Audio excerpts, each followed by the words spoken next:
यह चैनल केवल मनोरंजन के लिए है। हम किसी भी तरह के अंधविश्वास को बढ़ावा नहीं देते। शहर के एक पुराने हिस्से में स्थित था सरस्वती विद्या मंदिर इंटर कॉलेज। बाहर से देखने पर यह स्कूल बाकी सभी स्कूलों जैसा ही लगता था। ऊंची सफ़ेद दीवारें, नीले गेट पर लिखा नाम और अंदर बच्चों की चहल पहल। लेकिन जो बात किसी को नहीं पता थी वो ये थी कि इन दीवारों के अंदर कुछ ऐसा राज दफन था जिसे जानकर किसी की भी रूह कांप उठे। कहानी शुरू होती है रवीना से, एक नई अध्यापिका जो हाल ही में इस स्कूल में अंग्रेजी की टीचर बनकर आई थी। उसके अंदर बच्चों को पढ़ाने का जुनून था, लेकिन जैसे जैसे उसने स्कूल में काम शुरू किया वैसे वैसे उसे एहसास हुआ कि यहाँ कुछ अजीब सा है। हर सुबह जब वो स्कूल आती उसे लगता कि स्कूल की पुरानी दीवारों से कोई उसे देख रहा है, जैसे किसी की नज़र हमेशा उस पर टिकी हो। पहले दिन उसने नोटिस किया कि 8वीं क्लास के कुछ बच्चे बहुत चुप रहते हैं। वो बच्चे न मुस्कुराते थे न खेलते थे, बस दीवार की तरफ देखे जाते थे जैसे वहाँ कोई छुपा हुआ हो। रवीना ने जब क्लास के बाद उनसे पूछा कि तुम लोग इतने चुप क्यों रहते हो, तो बच्चों में से एक आदित्य डरते डरते बोला, मैम हमें वहां देखना मना है। क्यों? रवीना ने हैरान होकर पूछा। आदित्य ने कुछ नहीं कहा, बस दीवार की ओर देखा और उसकी आंखों में डर झलक गया। उस रात रवीना देर तक सो नहीं सकी। सुबह उसने प्रिंसिपल मिस्टर वर्मा से पूछा, सर 8वीं क्लास के बच्चे बहुत डरते हैं और दीवार के पास नहीं जाते, कोई वजह है क्या? वर्मा ने मुस्कुराकर कहा, अरे मिस रवीना, वो पुराने ज़माने की बातें हैं। उस दीवार के पीछे पुराना स्टोर रूम है जिसे हमने बंद करवा दिया है। वहाँ अब कुछ नहीं है। लेकिन रवीना को यकीन नहीं हुआ, क्योंकि जब वो उस दीवार के पास से गुजरी तो उसे हल्की सी आवाज़ सुनाई दी, जैसे कोई धीरे से कह रहा हो, बचाओ। वो वहीं रुक गई।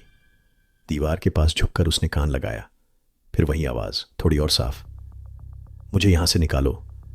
रवीना का दिल जोर जोर से धड़कने लगा। उसने झटके से पीछे देखा, लेकिन वहां कोई नहीं था। स्कूल के चौकीदार रामदीन आ रहे थे। मैडम, इधर क्या कर रही हैं? रामदीन, इस दीवार के पीछे क्या है? कुछ नहीं मैडम, पुराना स्टोर है, पर अब मत जाइएगा वहां। क्यों? क्योंकि रामदीन थोड़ा रुका, क्योंकि जो भी गया वापस डरकर भाग आया। उस दिन के बाद से रवीना ने ठान लिया कि वो सच जानेगी। अगले दिन उसने बच्चों से पूछा, क्या तुम लोगों ने कभी उस दीवार के पीछे कुछ देखा है? बच्चों में से एक लड़की पायल बोली, मैम, जब भी कोई दीवार के पास जाता है कोई उसे बुलाता है। पिछले साल भी एक बच्चा वहां गया था, फिर कभी नहीं आया स्कूल। क्या मतलब? रवीना ने घबराकर पूछा। कहते हैं वो बीमार हो गया फिर मर गया, पायल बोली और सिर झुका लिया। अब रवीना को लगा कि मामला सिर्फ कोई अफवाह नहीं है। उसने स्कूल की फाइलों में उस बच्चे का नाम ढूंढा, निखिल शर्मा, 8वीं क्लास का छात्र।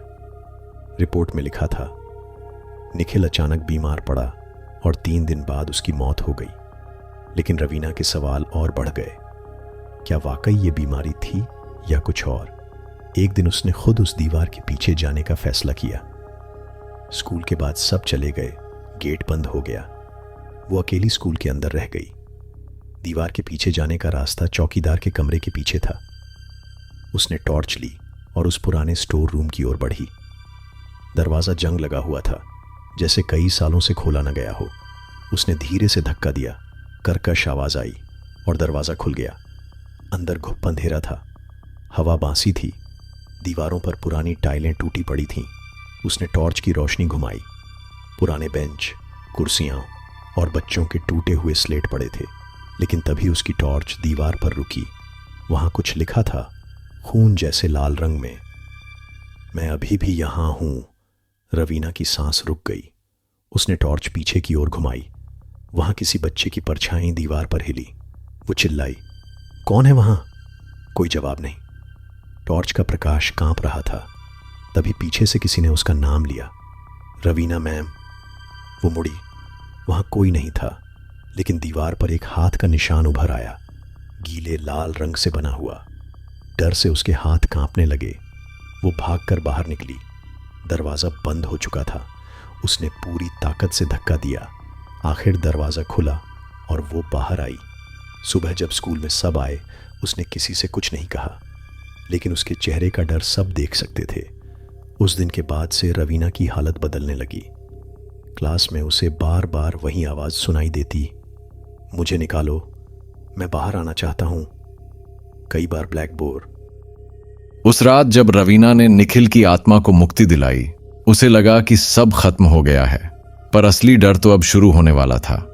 अगले कुछ दिनों तक स्कूल में सब कुछ सामान्य लग रहा था।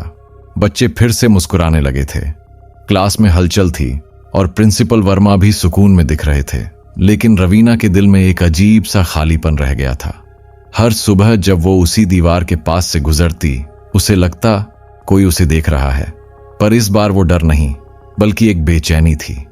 एक दिन स्कूल की लाइब्रेरी में वो बच्चों के असाइनमेंट चेक कर रही थी कि तभी पायल, वही लड़की जिसने पहले निखिल के बारे में बताया था, वहां आई। मैम, उसकी आवाज थरथरा रही थी। क्या हुआ पायल? मैम, आज फिर किसी ने मेरा नाम लिया।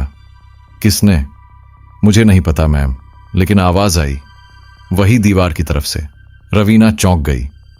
लेकिन निखिल की आत्मा तो जा चुकी है, पायल ने डरते हुए कहा। वो आवाज लड़के की नहीं थी मैम, वो किसी और की थी, एक औरत की। रवीना का दिल जोर से धड़क उठा। क्या कहा तुमने? हाँ मैम, उसने कहा। पायल, इधर आओ, तुम मेरी हो। रवीना के पैरों तले जमीन खिसक गई। क्या निखिल की आत्मा के जाने के बाद अब कोई और आत्मा जाग गई थी, या फिर वो किसी और का बदला था? उस रात रवीना घर नहीं जा पाई। वो स्कूल के रिकॉर्ड रूम में जाकर पुरानी फाइलें देखने लगी। वहां उसे एक पुरानी फाइल मिली, सविता शर्मा की। उस फाइल में उसकी सर्विस रिकॉर्ड के साथ एक रिपोर्ट लगी थी, सविता शर्मा की मौत, स्कूल प्रांगण में आत्महत्या। रवीना की आंखें फैल गईं। क्या? उसने आगे पढ़ा। अपने बेटे निखिल की मौत के बाद सविता देवी ने खुद को उसी दीवार के पास फांसी लगा ली। उसकी रीढ़ की हड्डी में सिहरन दौड़ गई। मतलब अब उस जगह पर दो आत्माएं थीं, एक बच्चे की और एक मां की। अगले दिन स्कूल में कुछ अजीब हुआ। सुबह की असेंबली के दौरान जब बच्चे प्रार्थना कर रहे थे, अचानक माइक में तेज चीख सुनाई दी। सब बच्चे रुक गए। माइक अपने आप बज उठा और उसमें किसी औरत की कराहती हुई आवाज गूंजने लगी, मेरा बच्चा कहां है? किसने मारा उसे? पूरा स्कूल दहशत में आ गया। बच्चे रोने लगे, कुछ टीचर्स बेहोश हो गए। प्रिंसिपल ने बिजली कटवा दी, लेकिन आवाज तब भी जारी रही, मैं उसे ढूंढ रही हूं, जो उसे जलने के लिए छोड़ गया था। रवीना को अब सब समझ आने लगा। वो आत्मा निखिल की मां सविता शर्मा की थी, और शायद वो अब भी किसी पर गुस्सा थी, शायद स्कूल के किसी व्यक्ति पर। उसने तय किया कि अब वो सविता मैम की आत्मा को भी चैन दिलाएगी। उस रात वो अकेली स्कूल में फिर आई। इस बार उसके साथ पायल भी थी, जो जिद कर रही थी कि वो साथ चलेगी। दोनों टॉर्च लेकर स्कूल के अंदर दाखिल हुईं। रात के 11 बज रहे थे। स्कूल की बिल्डिंग में सन्नाटा पसरा था। दीवार के पास पहुंचते ही ठंडी हवा का झोंका आया और दोनों के सामने वही पुराना दरवाजा अपने आप खुल गया। रवीना ने पायल को पीछे रहने को कहा और खुद अंदर चली गई।